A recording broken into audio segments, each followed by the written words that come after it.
नमस्कार। समय round up में आप सभी दर्शकों का स्वागत है। प्रधानमंत्री नरेंद्र मोदी ने सोमवार को कहा कि कोविड-19 वैश्विक महामारी के दौरान योग दुनिया के लिए उम्मीद की किरण और एक मुश्किल समय में आत्मबल का स्रोत बना हुआ है। प्रधानमंत्री ने कहा कि अग्रिम मोर्चे पर तैनात कर्मियों और चिकित्सकों ने उन्हें बताया कि वैश्विक महामारी से निपटने के दौरान उन्होंने योग को अपना सुरक्षा कवच बनाया। मोदी ने 7वें अंतर्राष्ट्रीय योग दिवस के मौके पर अपने संबोधन में कहा कि विश्व स्वास्थ्य संगठन WHO के साथ मिलकर भारत ने एक महत्वपूर्ण कदम उठाया है और अब दुनिया को योग ऐप की शक्ति मिलने जा रही है, जिस पर सामान्य नियमों पर आधारित योग प्रशिक्षण के कई वीडियो दुनिया की अलग अलग भाषाओं में उपलब्ध होंगे। प्रधानमंत्री ने इसे आधुनिक तकनीक एवं विज्ञान के मेल का बेहतरीन उदाहरण बताते हुए उम्मीद जताई कि योग ऐप से दुनिया भर में योग के प्रचार में मदद मिलेगी और एक विश्व एक स्वास्थ्य के प्रयासों में योगदान। कांग्रेस के पूर्व अध्यक्ष राहुल गांधी ने कोविड-19 महामारी से जुड़े सरकार के प्रबंधन को लेकर मंगलवार को पार्टी की ओर से एक श्वेत पत्र जारी किया और केंद्र से आग्रह किया कि कोविड की तीसरी लहर की आशंका को देखते हुए अभी से पूरी तैयारी की जाए तथा टीकाकरण तेज गति से किया जाए। उन्होंने यह भी कहा कि सरकार की ओर से गरीबों को आर्थिक मदद दी जानी चाहिए और कोविड प्रभावित परिवारों को मदद देने के लिए कोविड मुआवजा कोष स्थापित करना चाहिए। कांग्रेस ने जो श्वेत पत्र जारी किया उसमें पहली और दूसरी लहर के दौरान केंद्र सरकार की कथित गलतियों और कुप्रबंधन का उल्लेख किया गया है।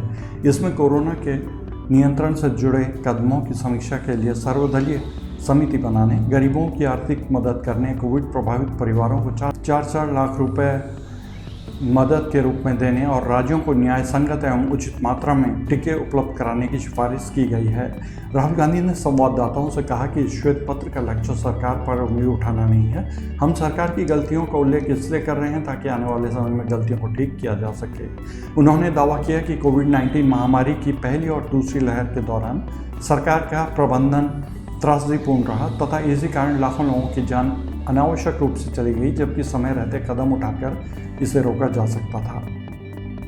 सूचना प्रौद्योगिकी मंत्री रविशंकर प्रसाद ने बुधवार को कहा कि ट्विटर मध्यस्थ नियमों का पालन करने में विफल रहा और उसने कई अवसर मिलने के बावजूद जानबूझकर इसका पालन न करने का रास्ता चुना। नियमों का पालन न करने को लेकर सोशल मीडिया प्लेटफॉर्म पर निशाना साधते हुए प्रसाद ने कहा कि यह आश्चर्यजनक है कि स्वयं को स्वतंत्र अभिव्यक्ति के ध्वजवाहक के रूप में पेश करने वाला ट्विटर जब मध्यस्थ दिशा निर्देशों की बात आती है तो जानबूझकर अवज्ञा का रास्ता चुनता है। प्रसाद ने स्वदेशी सोशल मीडिया मंच कू पर सिलसिलेवार पोस्ट में कहा कि इस बात को लेकर कई सवाल उठ रहे हैं कि क्या ट्विटर संरक्षण प्रावधान का हकदार है। इस मामले का सामान्य तथ्य यह है कि ट्विटर 26 मई से लागू हुए मध्यस्थ दिशा निर्देशों का पालन करने में विफल रहा है। संरक्षण हार्बर प्रावधान एक कानून या विनियम का प्रावधान है जो निर्दिष्ट करता है कि किसी निश्चित आचरण को दिए गए नियम का उल्लंघन करने वाला ना माना जाए। मंत्री ने इस मामले के संबंध में ट्वीट भी किया। प्रसाद ने कहा कि ट्विटर को कई अवसर दिया गया लेकिन उसने जानबूझकर इसका पालन न करने का रास्ता चुना। उन्होंने कहा यह हैरान करने वाली बात है कि ट्विटर देश के कानून द्वारा निर्धारित अनिवार्य व्यवस्था स्थापित करने से इनकार कर अपने उपयोगकर्ताओं की शिकायतें दूर करने में विफल रहा है। इसके अलावा अपनी पसंद नापसंद के आधार पर ट्विटर को मैनिपुलेटेड मीडिया, छेड़छाड़ किया हुआ मीडिया करार देता है। केंद्र सरकार ने शनिवार को राज्यों से अपील की है कि वह कोविड-19 महामारी से बचाव के लिए लॉकडाउन खोलते समय कोविड अनुकूल व्यवहार, जांच, निगरानी, इलाज, टीकाकरण जैसी अति महत्वपूर्ण 5 रणनीतियाँ अपनाएं।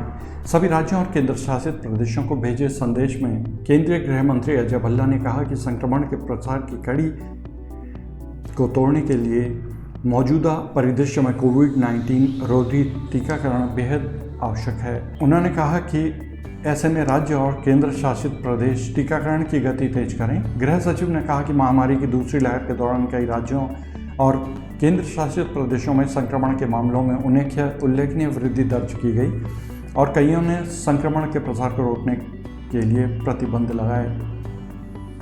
उन्होंने कहा संक्रमण के मामलों में कमी को देखते हुए राज्यों और केंद्र शासित प्रदेशों ने प्रतिबंधों में राहत देना शुरू किया है। ऐसे में यह रेखांकित करना चाहूँगा कि लॉकडाउन खोलने की प्रक्रिया सावधानी पूर्वक, व्यवस्थित और ज़मीनी स्थिति के आकलन के आधार पर हो। गृह सचिव ने कहा कि संक्रमण से निपटने के लिए अनुकूल व्यवहार की नियमित निगरानी की जरूरत है ताकि खामियों से बचा जा सके। उन्होंने कहा कि इस व्यवहार में मास्क का इस्तेमाल, हाथ धोना, सामाजिक दूरी और बंद स्थलों का हवादार होना सुनिश्चित करना शामिल है। उन्होंने कहा कुछ राज्यों में प्रतिबंधों में राहत से बाजार में भीड़ जमा हो गई और कोविड-19 से बचाव संबंधी नियमों का पालन नहीं किया गया। उन्होंने कहा कि संक्रमण के प्रसार पर सतत आधार पर नियमित नियंत्रण करने के लिए आवश्यक है कि जांच, निगरानी, इलाज जैसी रणनीति का सहारा लिया जाए और खासतौर पर यह सुनिश्चित हो जाए कि जांच दर में कमी ना होने पाए। देश की सबसे बड़ी कार निर्माता मारुति सुजुकी इंडिया MMI ने सोमवार को कहा कि कच्चे माल की कीमतों में बढ़ोतरी के चलते वह चालू वित्त वर्ष की दूसरी तिमाही में अपनी कारों की कीमतों में बढ़ोतरी करेगी। MMI ने शेयर बाजार को बताया, पिछले एक साल में विभिन्न कच्चे माल की कीमतों में बढ़ोतरी के कारण कंपनी के वाहनों की लागत पर प्रतिकूल प्रभाव पड़ रहा है। ऐसे में कंपनी के लिए कीमतों में बढ़ोतरी के जरिए उपरोक्त अतिरिक्त लागत का कुछ प्रभाव ग्राहकों पर डालना अनिवार्य हो गया है। कंपनी ने यह नहीं बताया कि कीमतों में कितनी बढ़ोतरी की जाएगी। कंपनी ने कहा कि कीमतों में वृद्धि चालू वित्त वर्ष की दूसरी तिमाही जुलाई-सितंबर अवधि में की जाएगी और यह विभिन्न मॉडलों के लिए अलग अलग होगी। प्रसिद्ध अभिनेता अनुपम खेर ने सोमवार को कहा कि वह कभी राजनीति में नहीं आएंगे। सोमवार को यहां स्थानीय मीडिया में अनौपचारिक बातचीत में खेर ने कहा, उनके राजनीति में आने का सवाल ही नहीं उठता। साल 2017 में हुए हिमाचल प्रदेश विधानसभा के पिछले चुनाव में उनके लड़ने की चर्चा को लेकर पूछे गए एक सवाल के जवाब में खेर ने कहा, यदि आप किसी व्यक्ति से हाथ मिलाते हैं तो लोग आपकी सुविधा के अनुसार किसी निष्कर्ष पर पहुंचते हैं। देश के समसामयिक मुद्दों पर टिप्पणी करने के लिए जाने जाने वाले खेर ने दोहराया कि वो राजनीति में बिल्कुल भी नहीं आएंगे। एक सवाल के जवाब में उन्होंने कहा कि अपनी पत्नी किरण खेर बेहतर जानती हैं। चंडीगढ़ से भाजपा सांसद किरण खेर ब्लड कैंसर से पीड़ित हैं। अनुपम खेर ने कहा कि कीमोथेरेपी के कई दुष्परिणाम हैं, लेकिन उनकी इच्छा शक्ति बहुत मजबूत है। बॉलीवुड अभिनेता पिछले कुछ दिनों से अपने गृहनगर शिमला में हैं और वो बुधवार को मुंबई के लिए रवाना होंगे। कर्नाटक में बेंगलुरु की एक अदालत ने पूर्व प्रधानमंत्री SD देवेगौड़ा को 10 साल पहले एक टेलीविजन साक्षात्कार में Nandi infrastructure corridor enterprises NICE के खिलाफ अपमानजनक बयान के लिए कंपनी को हर्जाने के रूप में 2 करोड़ रुपए का भुगतान करने का निर्देश दिया है। 8वें नगर दीवानी एवं सत्र न्यायाधीश मल्लन गौड़ा ने NICE द्वारा दायर मुकदमे पर यह निर्देश दिया है। कंपनी के प्रवर्तक और प्रबंध निदेशक अशोक खेनी हैं, जो बीदर दक्षिण के पूर्व विधायक हैं। एक कन्नड़ समाचार चैनल पर 28 जून 2011 को प्रसारित साक्षात्कार का उल्लेख करते हुए अदालत ने अपमानजनक टिप्पणियों के कारण कंपनी की प्रतिष्ठा को हुए नुकसान के लिए देवेगौड़ा को कंपनी को 2 करोड़ रुपए का हर्जाना देने का निर्देश दिया है। जनता दल सेकुलर प्रमुख ने NICE परियोजना पर निशाना साधा था और उसे लूट बताया था। अदालत ने कहा कि जिस परियोजना पर सवाल किए गए उसे कर्नाटक उच्च न्यायालय और उच्चतम न्यायालय ने अपने निर्णयों में बरकरार रखा है। भारतीय जनसंघ के संस्थापक डॉक्टर श्यामा प्रसाद मुखर्जी की 68वीं पुण्यतिथि पर भाजपा कार्यकर्ताओं ने श्रद्धासुमन अर्पित किए। जम्मू कश्मीर के जेल में आज ही के दिन 1953 में डॉक्टर श्यामा प्रसाद मुखर्जी की रहस्यमयी परिस्थितियों में मौत हो गई थी। देश की एकता को लेकर श्यामा प्रसाद मुखर्जी ने एक राष्ट्र एक विधान एक निशान का नारा दिया था। मुखर्जी की पुण्यतिथि पर प्रधानमंत्री नरेंद्र मोदी और कई केंद्रीय मंत्री, भारतीय जनता पार्टी के नेताओं ने उन्हें श्रद्धांजलि अर्पित की। इस मौके पर प्रधानमंत्री मोदी ने अपने ट्विटर हैंडल पर लिखा कि श्यामा प्रसाद मुखर्जी को उनकी पुण्यतिथि पर नमन। उनके विचार और लोगों के प्रति उनकी सेवा की इच्छा शक्ति हमेशा प्रेरणा देती रहेगी। राष्ट्र की एकता के लिए उनके द्वारा किए गए प्रयासों को भुलाया नहीं जाएगा। केंद्र ने बृहस्पतिवार को उच्चतम न्यायालय को बताया कि CBSE 12वीं कक्षा के छात्रों के अंकों के मूल्यांकन के लिए 10वीं, 11वीं और 12वीं कक्षा के नतीजों के आधार पर क्रमशः 30-30-40 के अनुपात का फॉर्मूला अपनाया जाएगा। न्यायमूर्ति AM खानविलकर और न्यायमूर्ति दिनेश माहेश्वरी की पीठ को अटॉर्नी जनरल के वेणुगोपाल ने बताया कि मूल्यांकन के फॉर्मूले से असंतुष्ट CBSE छात्रों को 12वीं कक्षा की देने का मौका दिया जाएगा, जो महामारी के हालत में सुधार होने पर कराई जाएगी। शीर्ष न्यायालय ने वेणुगोपाल से सीबीएसई की योजना में विवाद संबंधी समाधान की व्यवस्था की रूपरेखा पेश करने को कहा ताकि छात्रों की शिकायतों पर सुनवाई की जा सके। वेणुगोपाल ने पीठ को आश्वस्त किया कि छात्रों की किसी भी चिंता के निदान के लिए एक समिति गठित की जाएगी। न्यायालय ने कहा कि नतीजों की घोषणा और 12वीं कक्षा की प्रस्तावित परीक्षा कराने के लिए समय सीमा भी स्पष्ट की जाए। न्यायालय ने कहा कि उनके कुछ याचिकाकर्ताओं की दलीलों को भी खारिज कर दिया गया है कि बोर्ड परीक्षाएं रद्द कराने का फैसला वापस लिया जाना चाहिए।